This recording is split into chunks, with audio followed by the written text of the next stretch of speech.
নমস্কার বন্ধুরা, ফিরে এলাম আবার পরের গল্পতে। কালকে আমাদের রাজগণের যজ্ঞ সভায় প্রবেশ ছোট্ট পর্ব ছিল, ওটা শেষ হয়েছিল। আজকে শিশুপালের কৃষ্ণ নিন্দা আমরা পাঠ করব। তো আসুন সবাইকে আমার রাধে রাধে। মুনি বলে শুনো পরীক্ষিতের নন্দন, সুধারস রাজসূয় যজ্ঞের কথন। যুধিষ্ঠির সমাপন করিলেন যাগ, তুষ্ট করিলেন দিয়া যার যেই ভাগ।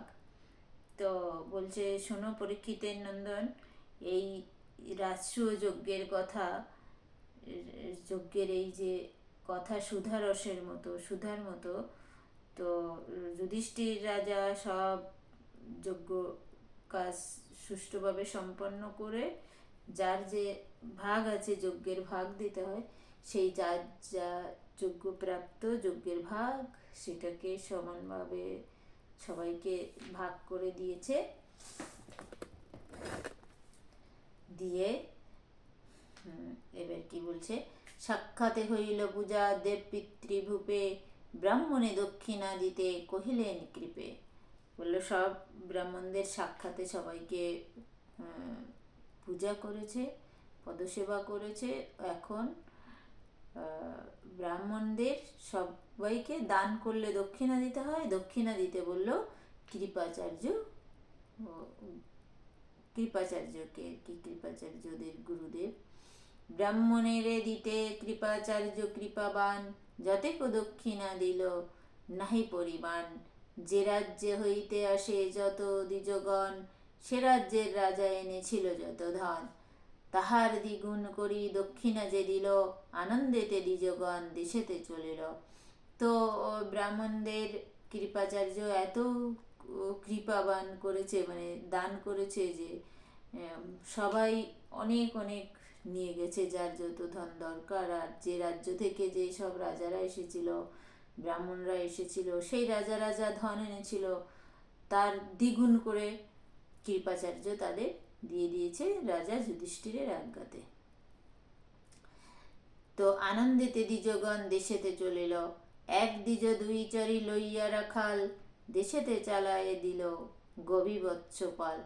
তো একটা ব্রাহ্মণ দুই চারজন রাখাল বালক নিয়ে আর গবিদের বৎসপাল নিয়ে, মানে গরুর বাচ্চাদের নিয়ে চলেছে। কেহ অশ্ব গজ পৃষ্ঠে, কেহ চড়ি রথে, রথের শকট চালাইয়া দিল সাথে। তো কেউ ঘোড়ায় করে, কেউ হাতিতে করে, কেউ রথে চড়ে যাচ্ছে। দক্ষিণা পাইয়া দেশে গেল দ্বিজগণ, ধর্মপুত্রে চাহি ভীষ্ম করেন বচন। তো দক্ষিণা নিয়ে রাজারা সব চলে যাচ্ছে। তখন ভীষ্ম পিতামা যুধিষ্ঠিরের পানে চেয়ে বলছে, বহু দূর হইতে আইল রাজগণে, বৎসর হইল পুণ্য তোমার ভবনে। সবাকারে কর পূজা বিবিধ বিধানে, যজ্ঞ পুণ্য হইলে সবে যাউক ভবনে। বলছে বহু দূর থেকে বহু বহু রাজারা এসছে, তুমি তাদের সবার ঠিকঠাক করে পূজা বিধান পালন করো, আর যজ্ঞ পূর্ণ হলে সবাই সবার বাড়িতে ফিরে যাক। যথাযোগ্য জানি রাজা পুজো ক্রমে ক্রমে, শ্রেষ্ঠ জন জানি আগে পুজো হোক প্রথমে। বলছে যথাযোগ্য যে যে জন আছে তারে এক এক করে সবাইকে পূজা করো, এবং যে শ্রেষ্ঠ তারে আগে ভেবে বুঝে বিচার করে তারপরে প্রথমে তারে পুজো করো প্রথমে। এত শুনি যুধিষ্ঠির ভীষ্মের বচন, ভালো বলি সহদেবে করেন স্মরণ। তো বলছে বা ভালো কথা বলেছেন বিশ্বপিতামা। তো সহদেবকে ডেকেছে, যে আজ্ঞা মাত্র সহদেব তখনই আইল, অর্ঘ্যপাত্র করে লইয়ে সম্মুখে দাঁড়ালো। তো আজ্ঞা করেছে, যুধিষ্ঠির ডেকেছে, তো তখন সহদেব এসেছে।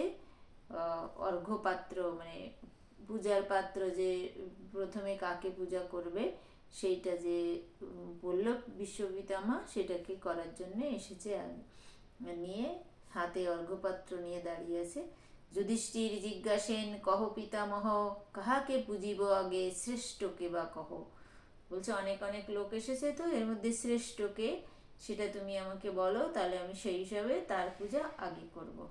বন্ধুরা, আমাদের সময় শেষ হয়েছে, আমি আসছি আবার এক্ষুনি ফিরে পরের পর্বে। রাধে রাধে।